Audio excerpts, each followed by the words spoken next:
We are lucky to have today Jordan Mearns, who is in his final year doing his PhD at the University of Edinburgh. Jordan's PhD subject looks at the aesthetics of Britishness in the reign of George III. A serious subject indeed, and yet the title of Jordan's paper today made me laugh out loud when I saw it. I, as a museum director, spend a lot of time thinking about endowments, about the size of the endowment of the Holborn Museum, but today we are looking at a slightly different type of endowment, although I understand size is still important, Jordan. So Jordan's title for today is Behind the Curtain and Under the Kilt, the Earl of Bute, his endowment and the full length of it. Jordan, over to you. Thank you.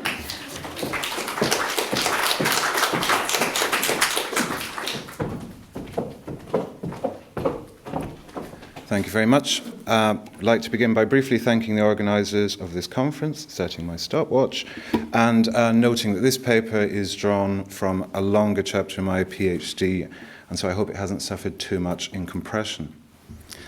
The narrative of my paper will be woven around two full-length portraits painted by Allan Ramsay in the late 1750s of George III as Prince of Wales, and that of the Prince's dearest friend, courtier, and eventually spectacularly unpopular Prime Minister, John Stuart, 3rd Earl of Bute. These reciprocal commissions are the products of a formative period in the Prince and Bute's controversial and polarising relationship, which dominated political discourse in the years immediately before and after George's accession to the throne in 1760.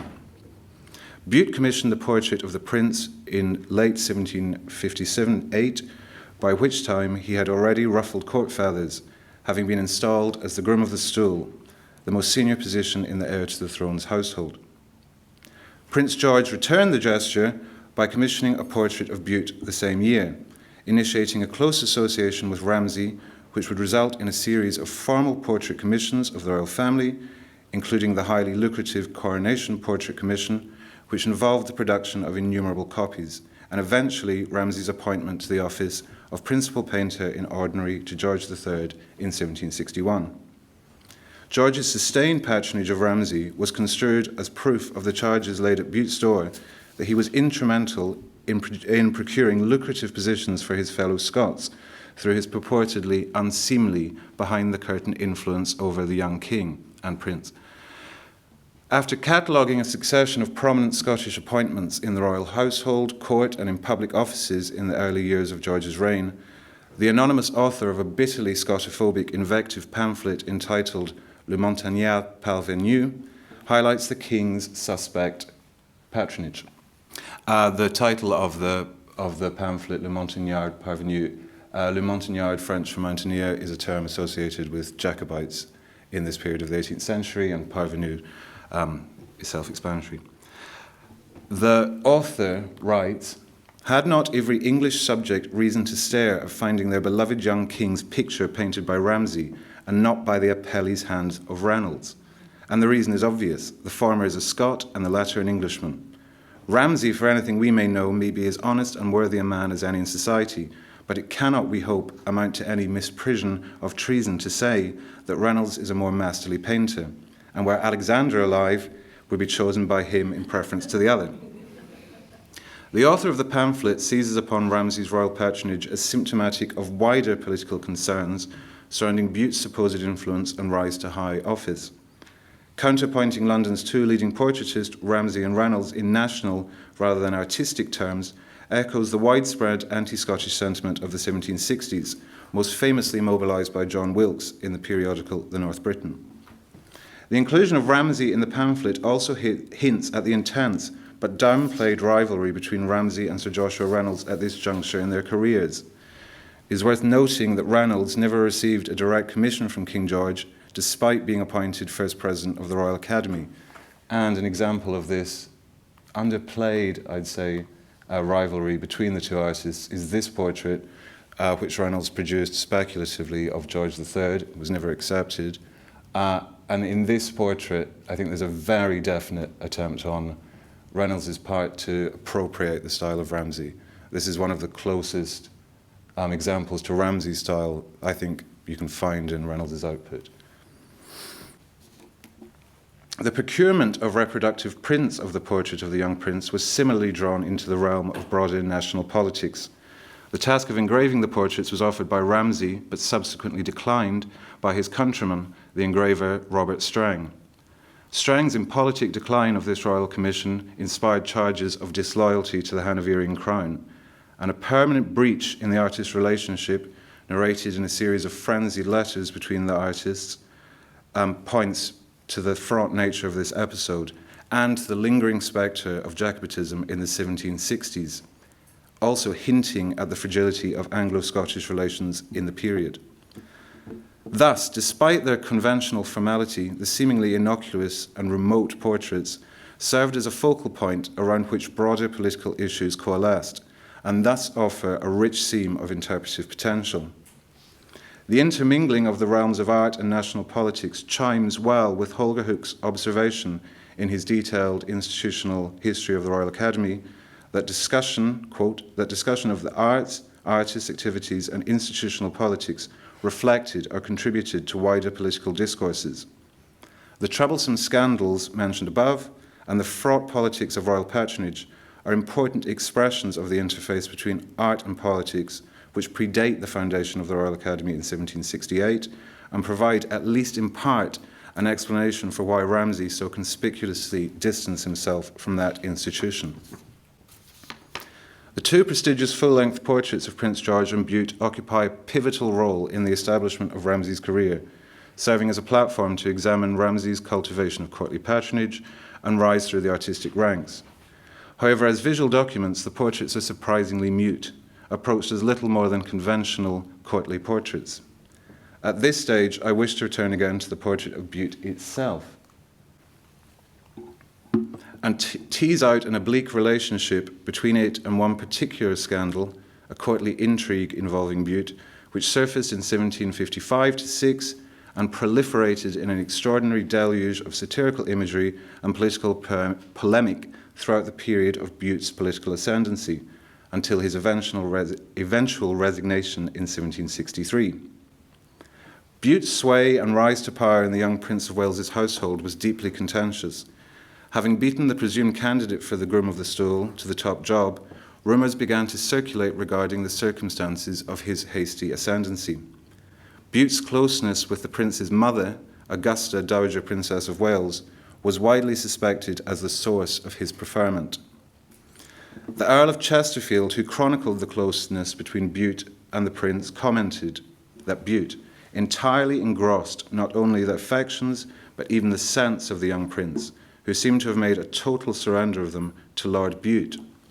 Chesterfield continues, "The scandalous chronicle says that he was still a greater favourite with the Princess of Wales. I will not nor cannot decide upon the fact. It is certain, on the one hand, that there were many strong indications of the tenderest connection between them." The Earl Waldegrave, whom Bute displaced as groom of the stool, noted in his gossipy and salacious memoirs that Bute was above the middle size, had broad shoulders, great muscular strength, and remarkable fine legs. Marshalling Bute's desirable physicality is ammunition for his scandalous insinuations. Waldegrave goes on to hint, referring to Princess Augusta, that these bodily perfections sometimes may have attracted vulgar widows. Bute's fine legs became a leitmotif in the attacks of his political enemies. Strikingly, detailed descriptions of his physique, particularly his legs, appear repeatedly in the memoirs and correspondence of several of his contemporaries. For example, in Horace Walpole's Memoirs of George III, where Walpole sneers, "The favoured personage, naturally ostentatious of his person and of haughty carriage, seemed by no means desirous of concealing his conquest. His bows grew more theatric, his graces contracted some meaning, and the beauty of his leg was constantly displayed in the eyes of the poor captivated princess."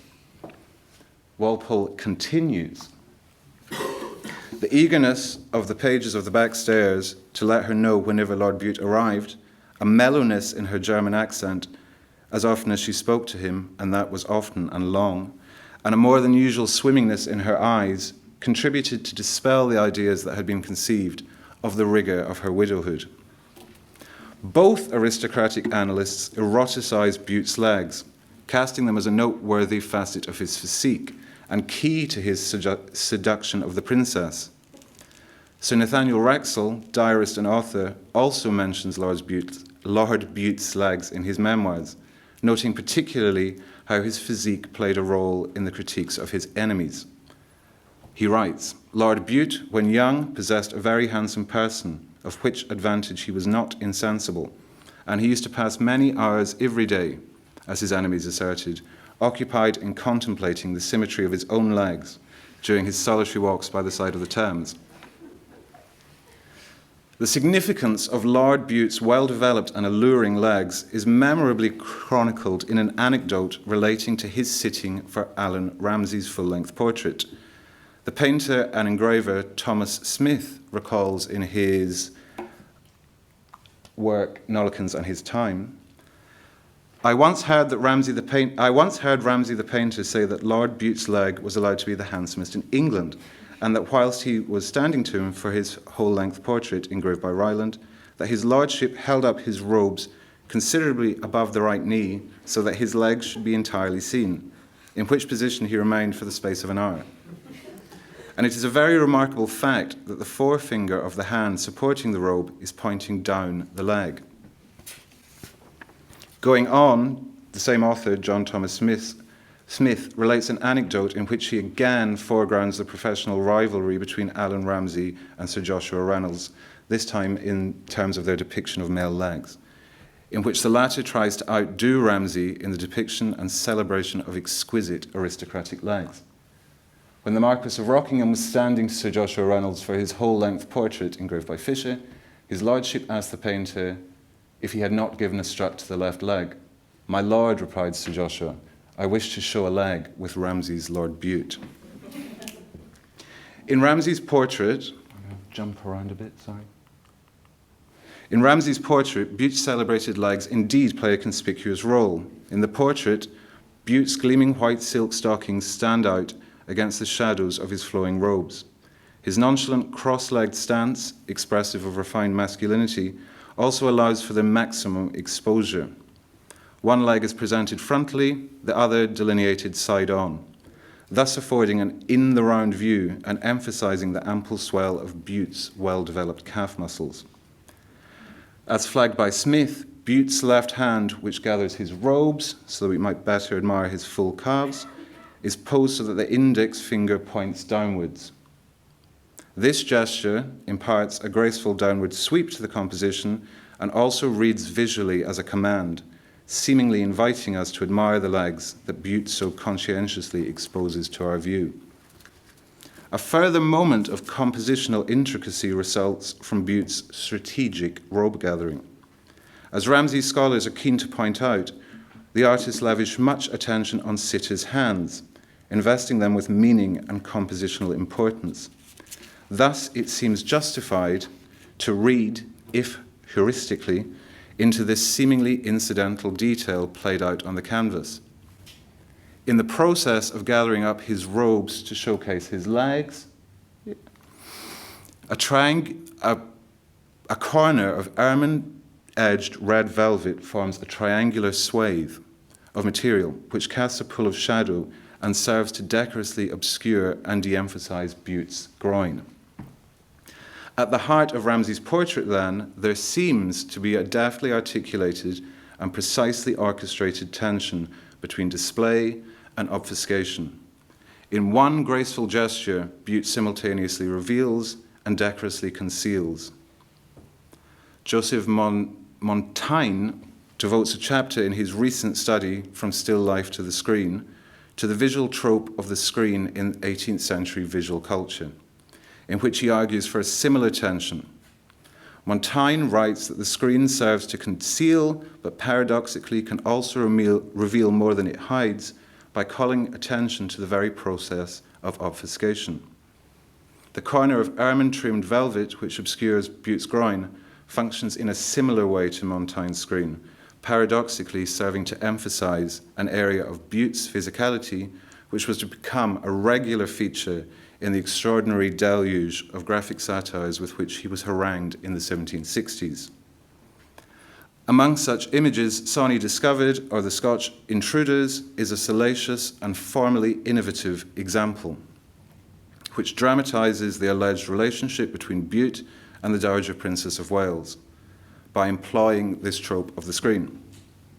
At first glance, Sawney discovered depicts a motley procession of Scots, identifiable by obligatory swathes of tartan and Scotch bonnets. The figures are being shepherded by Lord Bute behind a screen, which is emblazoned with a pattern of thistles, again, a very conventional image of Scottishness.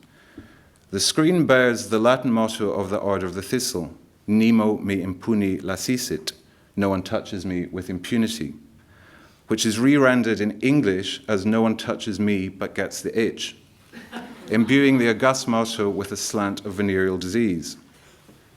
Lord Bute, clutching a scrap of paper upon which is written list of Scots gents to fill up any vacancy, says to his cohort, "Come lads, I'll take you behind the screen if you shall show all your parts to the lady." Here, the slippage between parts as credentials and genitals is clearly intentional. The followers, figures in kilts, variously reply, "I'll show my great talent. I have a large recommendation besides my impudence," continuing the double entendre relating to penis size. Just as the Latin motto is imbued with references to venereal disease, the printed dialogue revels in body innuendo, deploying obvious double entendre, which operate by cleverly juggling allegations of placement, corruption, and favoritism, whilst hinting at penis size. The image, therefore, operates by pithily vacillating between corruption in a sexual and political sense. Recalling Charles Churchill's memorable lines about the veracity of Scots on the make in London, "Into our places, states, and beds they creep. They've sense to get what we want sense to keep." When backlit, and you'll notice at the bottom of the slide is a little text which says, "To be understood, this must be held to the light." When backlit, the viewer is granted a glimpse behind the screen, where the conceit of the image becomes clear. When held to the light, an image printed on the verso shines through the screen to represent Bute and the Dowager Princess in flagrante. She clutches a large thistle, saying, "Bye-bye, I serve you all that I will, Sawney," to which he replies, "I must be in your favour to gain my ends." In the image, the screen performs a number of narrative functions. Firstly, it suggests courtly intrigue in a general sense, reveling in what Frank O'Gorman has designated, quote, "the myth of Lord Bute's secret influence." Alongside a critique of Bute's alleged backstage machinations, which the print literalizes in its very form, the image narrates the improper relationship between the Earl of Bute and the Princess Dowager, suggesting Bute's capacity to procure, through sexual favours, beneficial places for fellow Scotsmen. In this image, the outsized thistle which Augusta clutches is more than a straightforward phallic surrogate. I would argue that the thistle operates on a more potent symbolic level. The thistle is the hitchpin which binds the national, political, and sexual strands of the image together. Instantly recognisable as visual shorthand for Scottishness, the thistle is here symbolically conflated with the penis, serving to equivocate between the sexual and political strands of the image. This suggestive visual polysemy, deployed textually in the slippage between the word parts, has a sustained presence in anti-Bute imagery, written and graphic, in which symbols of Scotland are anthropomorphized and become synonymous with the penis. Sawney discovered thus relies upon a salacious commingling of the discourses of nation and of sexuality. Returning to the pamphlet mentioned earlier, Le Montagnard Parvenu, the author quotes the following lines from Shakespeare's Julius Caesar. "Ye gods, it doth amaze me. But I'm going to focus on why man, he doth bestride the narrow world like a colossus, and we petty men walk under his huge legs and peep about to find ourselves dishonourable graves." Again, the legs crop up constantly in anti-Bute material in the 1760s. In this excerpt, Cassius bemoans Caesar's burgeoning power to Brutus, likening Caesar to the Colossus of Rhodes, the gargantuan statue of Apollo, which reputedly straddled the harbour, and was so large as to allow ships to pass between its legs. In Le Montagnard, the Colossus becomes a reification of Bute's political power. The author introduces the quote by writing, the author provides the quote with an explanatory note, however, which loads the quotation from Shakespeare with ribald innuendo. The note reads, "If it were the fashion to wear this chieftain, Bute's, original dress at court, those who Lilliputian-like should walk under his Gulliverian legs might make a faithful report to the public of the extent of that merit by which he is reputed to have stood so long in the lady's favour. This body gloss is rendered visually in a print of the same year entitled The Scotch Colossus, or The Beauties of the Bagpipe. In this crude engraving, both in terms of content and style, Bute, donning a kilt, stands splay-legged on two poles which emerge from a pair of giant boots.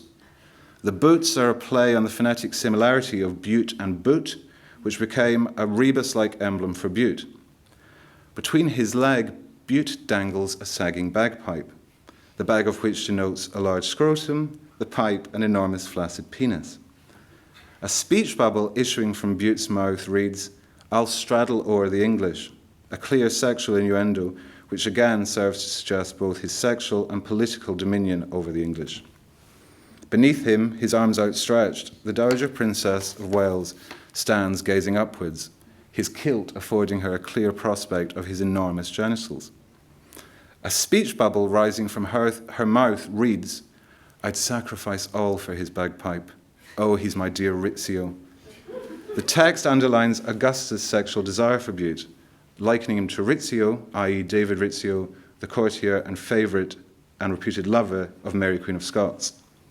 The bagpipe, like the thistle mentioned before, is useful visual shorthand for Scottishness and is likewise transmogrified into an enormous penis. In these prints, Bute's Scottishness and his penis are distilled into one potent symbol. The semiology of Scottishness itself becomes connotative of unruly virility, sexual prowess, and political power. The imputed affair between Bute and the Dowager Princess is more than an example of 18th century sexual reportage, but a microcosmic analogy of national politics. What, however, are the broader implications of the Bute Princess Augusta scandal and the imagery that surrounds it? So, I'm going to move into my conclusion, which is very compressed. Anglo-Scottish relations were figuratively gendered. In the period leading up to and after the Union of 1707, writers routinely likened the Anglo-Scottish Union to a marriage. This metaphor was capacious enough to be recruited by both pro- and anti-Union counterparts. In the Union as marriage metaphor, Scotland was variously a venerable woman to be courted by England, or a poor woman who had tricked an illustrious husband into an improper match. She was either part of an equal marriage of affection, or a woman denuded of her independence by a constrictive partner, now subsumed into England. Regardless of the way in which the marriage metaphor was slanted in terms of gender roles, Scotland is always the bride, with England cast as her suitor. The feminization of Scotland was predicated on her inferior size and disparity in terms of wealth and power. The visual imagery surrounding Lord Bute heralds the emergence of an arresting figurative volte-face, in which a consistently feminized Scotland as bride morphed into an errant, threatening, and virile man. The suggestive polysemousness of symbols of Scotland, the thistle and the bagpipes, emergent capacity to represent both the nation as a whole and the penis, are indicative of this transformation. The figurative vacillation between feminized Scotland and Scotland as an aggressively masculinized points to Scotland's shape-shifting from bride to sexually aggressive male, which in turn charts Scotland's increasing sway south of the border. And I would like to, if I can, finish with an image taken from an august Scottish newspaper, The Record, which points to the contemporary ramifications of my research, pointing to the fact that male bodies still have the capacity to iterate national difference. Thank you very much.